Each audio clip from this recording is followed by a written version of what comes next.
fans, and welcome in to another edition of the Off the Record podcast. I'm Trevor Cabea. On this week's episode of the show, we sit down with Otters forward Kayden Edwards and discuss his OHL career, what he likes to do away from the rink, and his season so far. Come along, let's have some fun. Well, we're here with Otters forward Kayden Edwards, another edition of the show. Kayden, man, thanks so much for doing this. Appreciate you doing it for us. Oh, thank you for having me. The last ones were pretty good. I'm excited to get on this and share my story and talk to you for a little bit. Absolutely, man. So you a viewer of the show? Do you watch some of the episodes? Or... Yeah, a couple of my good buddies. McLean did it. Watch that one. That one was pretty good. Jake Murray did one, I believe, and his was pretty good. I live with the guy, so I was laughing with him over a couple of stuff, so that's pretty cool. So now I'm sure when my turn comes around, they're going to give it to me for a couple of my answers, but that's what it's about. Hey, that's what it's all about, man, just snapping it around and having the conversation on the pod. So let's talk a little bit let's jump into your story. Getting into the game, obviously an older brother, a couple of years older than you, but talk me through the inspiration of getting involved in the game of hockey. Well, it's just always like a competitive nature between growing up with two other brothers. I have a younger one too. My dad's pretty competitive, so just growing up, like I've always known that Dylan's played hockey, so that was my thing too. Baseball in the summer, hockey in the winter.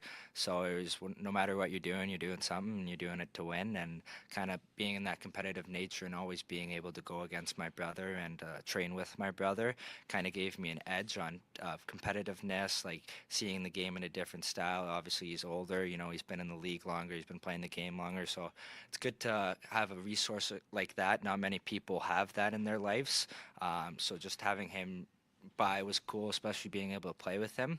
If I was going through some lows in the seasons, it's always easy to text him and ask him for help and advice.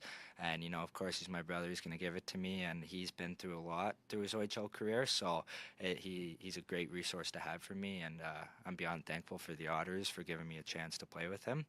And that's about it, really. Yeah, absolutely, man. And obviously, growing up in that environment had to be a lot of fun, and obviously that competitive environment, and of course, kind of lighting that fire for you, right? And being able to have that opportunity and get into the game, right, and work your way up to this level. Talk to me about some of the younger years playing hockey, and again, where that kind of fire started for you to make it to the OHL.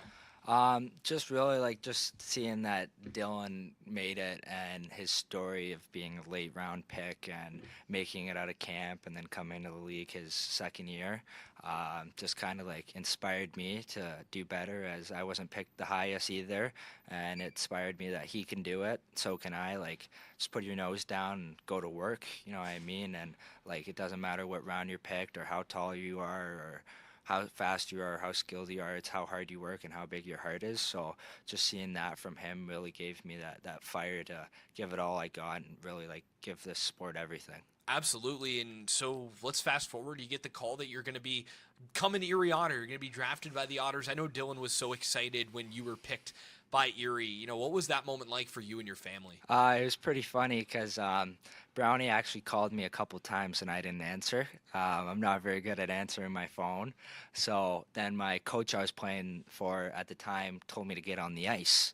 And I was like, why? Our season just ended, you know what I mean? And he goes, just trust me. And then I got the call from my agent, and I was pretty fired up. My season was over, and I wasn't happy about it. And to be able to get another opportunity to play hockey again, especially at this level, it was amazing. And I also found that it was very pivotal for my growth coming into this year.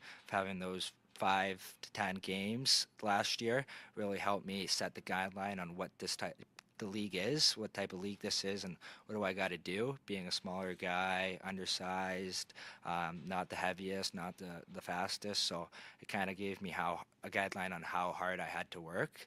But when I found out that I was playing with my brother, obviously it was cool, it was emotional, and class act by the Otters giving me the start alongside him on my first game was pretty cool, bringing my family down.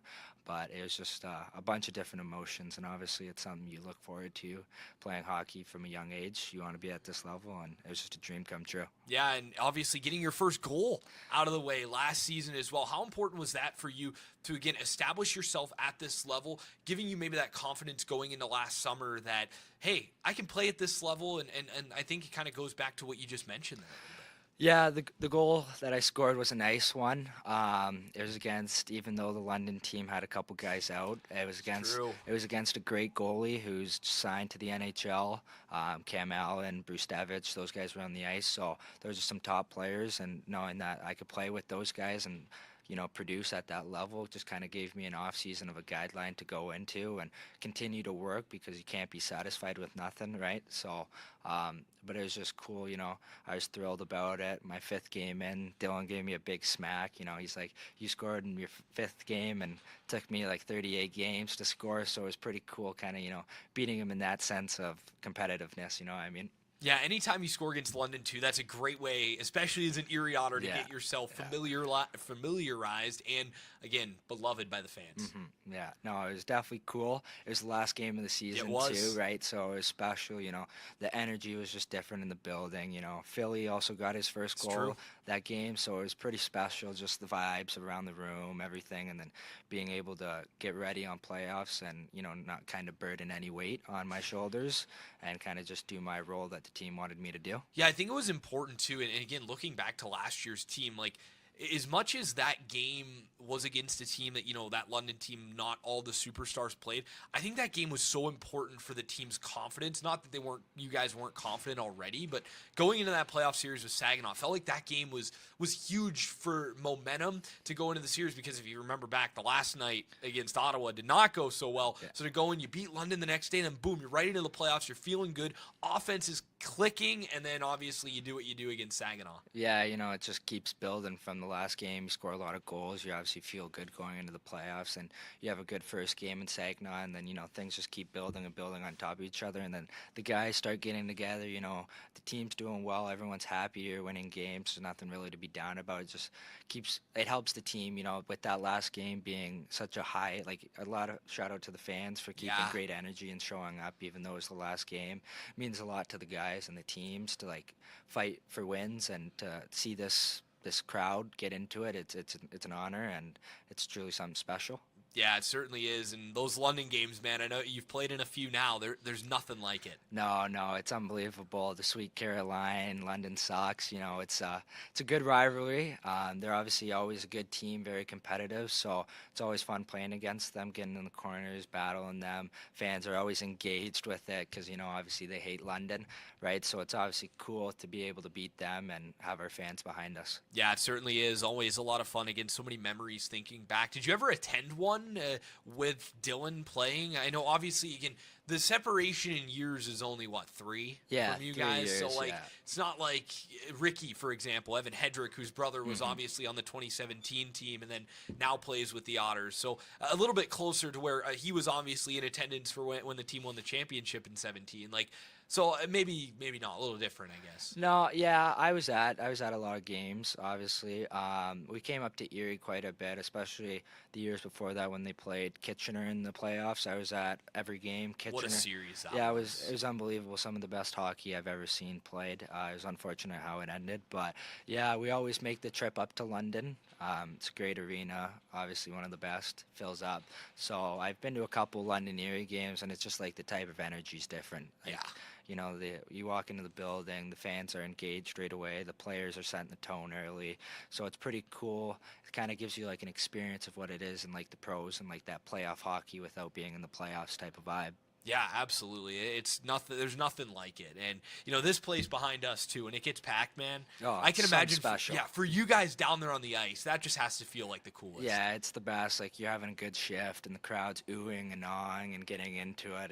It keeps you going. Like you get down on the ice and you could be tired and stuff like that. But when the fans are engaged and making noises, it keeps you going to the game. It keeps your blood flowing, keeps your blood pumping. You know what I mean? So, I was talking to Tim actually earlier. He was talking about promoting the Star Wars night. And I was telling him one of my dreams is to see this place sold out. I just can't believe what it would be like hearing how loud, because we do have some of the rowdiest fans in the league. So this place sold out would be pretty special. Yeah, it is a pretty special thing. Of course, you look back to last year and Connor McDavid jersey retirement night. I know it was a little bit before your call up, but man, like 6,600 people, every single seat was full. The energy was just off the charts, and like you have that in the playoffs too. Like it is. Yeah, the Unreal. Kitchener series that I was at with Dylan was unbelievable. The games were unbelievable.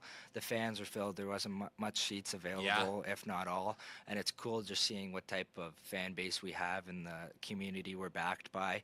It's special. Not many teams can say they have that.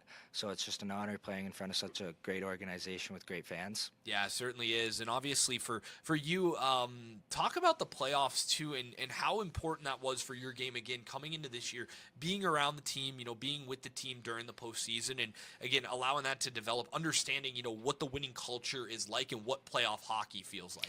Yeah, just with the type of team we had last year with a lot of older guys, successful guys, kind of I just sat back and took it as a learning experience and kind of just seeing like what it takes, to be at this level and to produce at that level and like the type of mindset guys have, like it's a lifestyle, like your playoff hockey is no joke, like you're in there, you're playing, you're fighting for your life, you're fighting for the logo, you know what I mean? So it was cool to just watch and learn. I played a couple games, which was very cool. Like it truly is a different energy. You throw hits, you block shots. Like there's nothing on your mind but winning the game. You could care less about your points or anything. You're there, you're blocking shots, and you're sacrificing for the logo. Absolutely. So you come into the summer, you come into this year, you make the team, you become a guy, to be relied upon in this lineup, obviously, at such a young age. Talk to me about, working with some of these younger guys and maybe even kind of instilling some of the stuff that, whether that be your brother or whether that be some of the other veteran guys that you were around last season, instilling that in some of these other guys who are about your age, but you've got that kind of 1 year on them. Yeah, it's difficult, but it's an opportunity at the same time. I'm younger. I'm technically in my first full year, but that extra experience living with Dylan being my brother, it's obviously helped me understand a little bit more. So like when guys are down and like not excited, and because it's a tough league to play in, right? You're not going to produce and do all the same things you did at the last level. It's hard, and just being able to have that experience of guys before who've been there, my brother's been there, and kind of like bouncing off advice that like I've heard from them to give to them to make them feel better. I take pride in being a good teammate and a good leader. So being able to help my teammates in that way, Jake Murray's a young guy I live with, Tyler Cooper, like we're filled with a young squad, and being able to be there for those guys while also being able to open up about myself and talking to them. It's kind of just a mutual way where everyone's around you to help, and there's no bad questions or you could open up about anything. I kind of like that aspect of our team. Yeah, 100%. That's huge. And obviously that open line of communication, it goes so far, right? And for you being on the bus, you're like running the bus back and forth, like you're around everybody. Like that's awesome to see. And again, I think that kind of speaks to, what we're talking about with, again, as a younger guy, still providing kind of that leadership quality around this group. And again, just a personable guy just ripping around the bus. Yeah. It's definitely it's hard on the bus. I'm a chatty guy. I like talking to guys, and my brother was at the very back this year, so if I wanted to talk to him, I had to make my way all the way back. But I was thankful for it because I've made a lot of connections along the way. Like one of my favorite things are the bus rides. Like there's a stuff you won't forget 20 years from now, sitting 100%. on a bus talking with your buddies, just chatting it up. So it's cool, but you also build friendships and connections with guys like Trevino and stuff like that, where you might have not had the opportunity to get really close with them, but with going to the back of the bus and sitting on a bus to Sioux 9 hours, you start to talk to people, right? So it kind of creates that open room sense for our team, and making sure that everyone's open to talk to everybody and nobody's going to get harped on for saying anything to an older guy. But it all stems with the coaches. They're very open. You can talk to them about anything, and I think it's great. Yeah, it goes a long way, right? Because that can be tough sometimes as a younger guy, right? But I feel like with this group, and again, for me, from an outside perspective, it feels like it is very open when it comes to communicating. And I think Tristan Trevino has done a great job in his time as captain here in making sure that is the case, right? Because again, that's how it should be, right? Like you guys are all a team, you're all together, it's all one goal. So, why not be able to have some fun with everybody? Yeah, exactly. Like we're spending like 7 months together, Yeah, right? Might as well enjoy it, and 100%. not hate it, right? Because it's no fun when you hate something, right? You gotta love it. It's hockey. It's your job. Like Mally always says, if your hardest part of your day is showing up to the rink for 3 hours, then man, you're living a terrible life. You know what I mean? So like it's a great opportunity. Obviously, moving away from your friends and family sucks, but gives you an opportunity to make new friends and make new bonds and connections with people. So I like how all of our guys are close and we hang out as a team a lot. And our record doesn't reflect on our room. And being able, like, I know with other teams, my buddies, they say, like, when they lose, like, no guys talk to each other enough. Like, we're very open. Like, we're a brotherhood. We're a family, right? And I think that's very important. Mallory's made that very clear that we need to be a family because we are spending so much time together where it won't be fun for guys if you start hating each other. Yeah, 100%. Like at the end of the day, right? You're playing your job is to play a game. And you mentioned you're around each other so often. It's not just, the time on a practice day like today. It's also, again, like you mentioned, 9 hours on a bus to the Sioux, time in the hotel. Like it's a lot of time that you spend with these guys. So again, you might as well enjoy it. And look, these years, and I think your brother's obviously going to say that, you hear it often from the overagers, is like these years they go so fast and you don't get them back. Like junior hockey is a really special thing, so soak it in while you have the time. Yeah, like even this year, like I don't know, maybe we got like 60 days left, 2 months maybe, but it's flown by. Yeah, And it has. It really has. And, even with, I had a rough patch at the start of the year, but it's truly like it goes by quick and you don't really appreciate it till it's over. Like Dylan's sad about it, like obviously, because these are like unforgettable memories. Like I sit there and I'm I'm very grateful for the opportunity I'm in because I've made a lot of new friends and stuff like that. So it is like it's as good as you want to make it. I say to people is if you want it to be fun, you'll do things and you'll get out of the house and you'll have fun. If you don't want it to be fun, you'll sit in your house, you'll sit by yourself, So I'm a big believer on do it as it is, you know what I mean? If I want to have fun, then go have fun. Like nothing stopping you really, obviously. Like I live with two guys, like we always hang out. Like it's one of a kind. Yeah, and the best part about that for you is you're in year 2 of this experience, right? You've got plenty of time left to, again, have some fun. But I'll never forget last year. It was around this time of year we were on the bus, and Panophemus was just like, wasn't himself. And I think it was Ken Paroff. It might have been Wes Wolf. Somebody asked him, hey, like, Pano, what's up, man? Like, is everything good? He's like, Coach, like, I just keep trying. Like, I can't wrap my mind around the fact that it's almost over.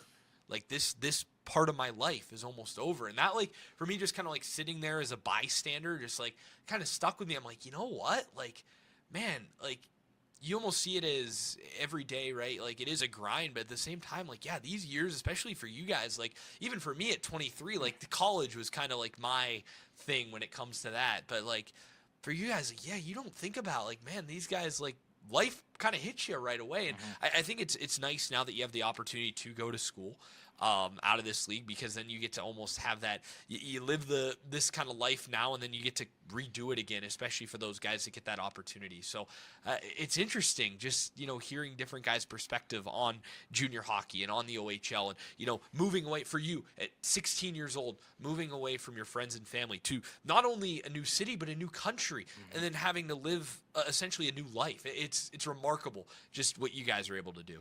Yeah, it's definitely it's difficult. It's not easy, obviously, but I like hockey so much because everybody else is going through the same thing, right? You could bond over it, you could connect to it, but touching back on the when it's almost over, like Dylan, when he got traded from here, he was upset because this moving away, like you're starting a new lifestyle, it kind of becomes a part of who you are, right? Like he spent 4 years here, right? So it kind of became a part on who he is, and being able to say goodbye isn't easy, right? And so just living that lifestyle and then it having to be over at a quick halt, it's obviously difficult, but I try to soak in my time and enjoy every moment and take the lows as an opportunity to get better, and taking the highs and not making them too high, you know what I mean? Yeah, 100%. That's the biggest thing, especially when you look at a 68-game grind. And obviously, you're a baseball guy. I'm a baseball guy. You hear that adage all the time in baseball, right? Like, you can't let the highs get too too high, because if you do, then, when the lows hit you, you're going to be in tough shape. And,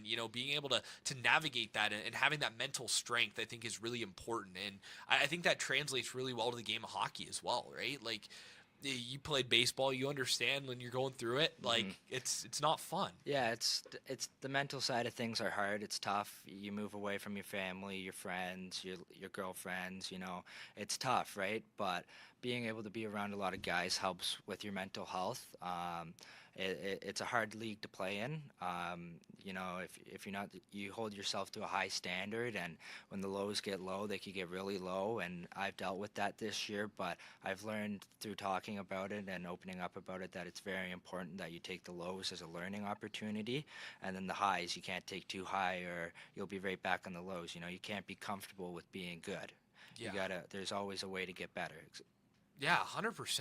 I think that's so important. And again, it's a development league, right? It's developmental for everybody. And I think that, you mentioned some of the lows and powering through that, right? Like a moment scoring that shorthanded goal a couple of weeks ago, right? Like that's the reward for battling through some of those type of moments. Yeah, it's obviously, I take pride in, I feel like I'm a type of guy who can produce, and I wasn't producing much to start the year. I had to find a way to contribute a different way, and just finally getting that relief off my back of scoring my first goal of this year was kind of a cool feeling. And after I got home, I was like, I miss that feeling. Like that's why I play hockey. Like scoring a goal, fist bumping your teammates, your crowd going crazy, like that's the stuff people dream of. Yeah, that moment was a sick one, right? Like coming out of the box. When you're in the box, I imagine that's the first thing on your mind. Like, oh, when I come out of the box, like, you never know, maybe the puck will break to me and you got a boom, easy breakaway,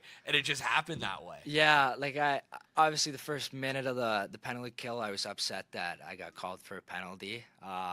But the other minute I was sitting there and I actually manifested it, and that's a big thing for a group this year is manifesting. If you believe it, it's going to happen. If you keep putting your mind to it. And I was sitting there and I was manifesting what I would do if that opportunity did happen. And it went down exactly how it went down in my head. Grab the puck, backhand, forehand, tuck, and it was pretty cool. It was a sick move. I mean, it was a fantastic goal. Yeah, and it was against Joey Costanzo, who I skate with quite a bit. No in the way. Summer. Yeah, he's a good family friend of mine. So also been statistically one of the best goalies in the OHL too. So yeah. Probably had to feel pretty good. Yeah, there. It was funny because when I think it was Shelton was going out with Brown. He came over and asked me how I was doing, and I was like, yeah, whatever. Do you want to let one go in for me? I need a goal. And he goes, no, you ran me earlier.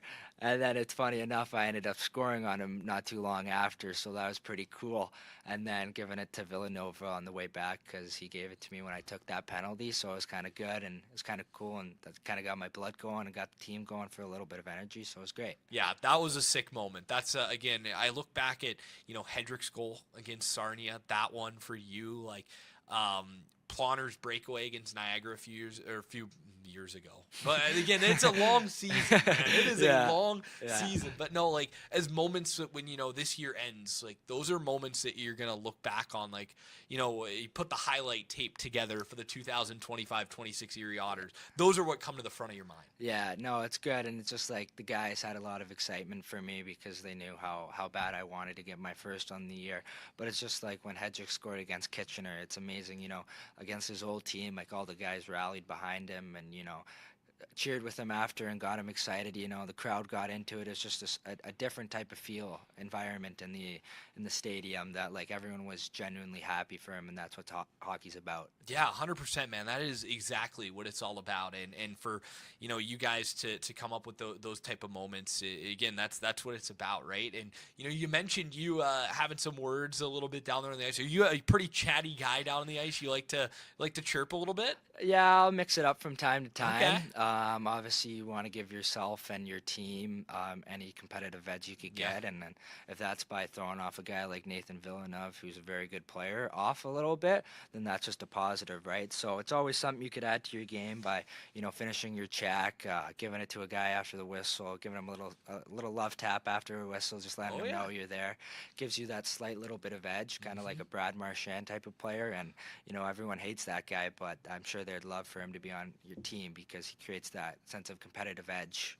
Yeah, 100% he does. And again, that type of play style, I know I love to bring up my playing career. I do the Yeah. same thing when I would play because, like, I was fourth line guy. Like, I could barely skate, but I'd just play but, like, try to finish a check, after the whistle, a little whack on the ankles. Like, you got to let them know you're there, right? And then, because you never know when that guy turns around and socks you, then he's going to the box. Yeah, So yeah, help your exactly. team win. Yeah, exactly. It's there's a game within a game. You know Yeah. what I mean? You gotta throw your guys off. If you gotta take a punch for a power play, then so be it. You Yeah. gotta be willing to do whatever it takes, and if that's what it takes, then so be it. And that type of mentality, that'll get you. I mean, get you a long way, man. That's awesome. Like, again, that type of mentality is wins a lot of people that fill these seats over as well, which obviously helps out. And yeah, like that style, right? And having some good chirps down there, like it's got to be fun too. You get a good one, and the guy can't come back. Like that's.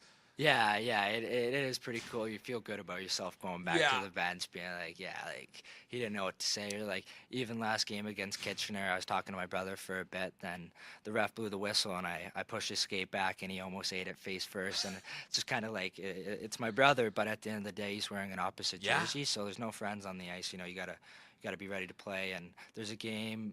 There's the hockey game, and then there's a game between the whistles that I say, like, if a guy is skating by, give him a little tap, let him know that, like, it is, and it means a lot to the team. Like, guys recognize it, and guys see it, and it helps us a lot. Yeah, it certainly does. And I got to ask you about playing against your brother. You gave him a pretty good hit in the game. He was smiling when he skated past Tim between the benches there. You got him pretty good. Talk to me about what that experience was like. I know had the chance to catch up with your guys' family as well, making the trip down. I imagine for the Edwards clan, that was a pretty special night. Yeah, it was cool. Obviously Dylan was excited to come back to Erie. He loved his little thank you video from the fan base and from the organization. But it was cool to play against him on home soil. I've played against him in Kitchener. That's true, yeah. But back to the hit, like, I didn't really realize it was him at the time, and I was just finishing my check, and then after I realized it was him, it was pretty special because in the summertime I give him no break either. I'll finish my check. There's no friends, right? And he likes it too, and I wouldn't be mad if he did it to me either. You know what I mean? It's the game, and that's what you sign up for. Yeah, 100%. That's exactly what you sign up for. You're out there to hit the other guy, right? They're wearing the wrong colors. Exactly. There's no friends, and hockey's a contact sport, right? So if you don't want to be hit, you shouldn't play. Absolutely. So let's step away from the ice a little bit. Let's talk about what you like to do away from the rink. I know obviously you hang out with Murr a lot. One thing I got to ask you about too is your haircut. You do your own. You got your own little barber shop going on. Yeah, I cut my hair yesterday. I've been cutting it recently. I'm very particular about my hair. So I was surprised when, like, one day me and Murr went out and we got some Dollarama razors, and I was like, "Give me a haircut." And then after that, I was like, I think I could do this because I've gotten my hair cut so many times where I could start, like, knowing what to do and looking at the barber and seeing what he's doing and kind of relating that to myself was pretty cool. And going back home for Christmas, my parents got me some nice gifts, some very expensive tools. So it's pretty cool. And obviously it saves me a lot of money down the road and could potentially make me a lot of money. I was going to say, that could be a little post-hockey career for you. I like it. I got a lot of pride for it. Being able to cut your hair and makes you feel good, makes you feel like you look nice, and kind of gives you that little boost on the day. Nothing's better than waking up and feeling that you look good that day, right? So to be able to do that, it's pretty cool. That's pretty sick, man. That's a cool, like, I can't imagine there's too many guys, not only in the OHL, but in the world of hockey that are like, yeah, I cut my own hair and I'll give the teammates cuts. I know there's, you look at the NHL, I imagine they bring in a barber, every now and again to cut the guy's hair. Like, how cool could it be, one of the guys on the ice, he's giving everybody a haircut. Yeah. I also just like the fact that, like, I cut Michael Deck's hair and Murr, and I was in Kitchener on our off day, and then the next day they scored and they celebrated, and I thought it was the coolest thing ever because they liked their haircut, and it's kind of just it's another reason to bring the boys together, right? 100%. And that's what it's all about. That is awesome, man. Well, I hope that that's something that maybe you do pursue down the line, because that would look really, really sick, right? Like, oh yeah, I'm played in the OHL, played, wherever, you end up beyond the OHL and you have your own barber shop, like downtown Toronto or something. Like, that'd be sick. Yeah, it's perfect, and it's also something I like. Like, a lot of people say, like, when they go to the barber shop, it's kind of an open space. And Yeah, that's true. kind of being able to touch back on being able to connect with people and talk and build new connections it's very cool, and I like that side of sports, and a barbershop is another way to get that. Yeah, it certainly is, and you love that. Yeah, you just kind of go in there, shoot the breeze, right? And obviously you build that connection with your clients. It's a very personal connection. I think that's a unique element. I guess I don't really think about that too much when I go to get my hair cut. It's I'm gonna be honest. It's one of my least favorite activities. Really? Like, you feel good after, but like when you do it, and like you got hair all over, like that feeling just drives me nuts. Like, that part. but does once suck. you're done, you get a little shower, you're good to go. Then you're like, all right, like, you feel pretty. Yeah, pretty good. when you look good, you look in the mirror, you're like, okay, I look pretty good. Yeah. Yeah, it feels good. So it's definitely cool, and I'm glad I did it. And I'm glad I picked it up. Yeah, that's a sweet hobby to have. So what else do you like to do? Summertime. I know you're a big baseball guy, big Blue Jays fan. What else does Kayden Edwards do on an off day or maybe in the summer? On an off day, it's something every day. Me, Murr, and now Hedrick. Hedrick recently moved in with us.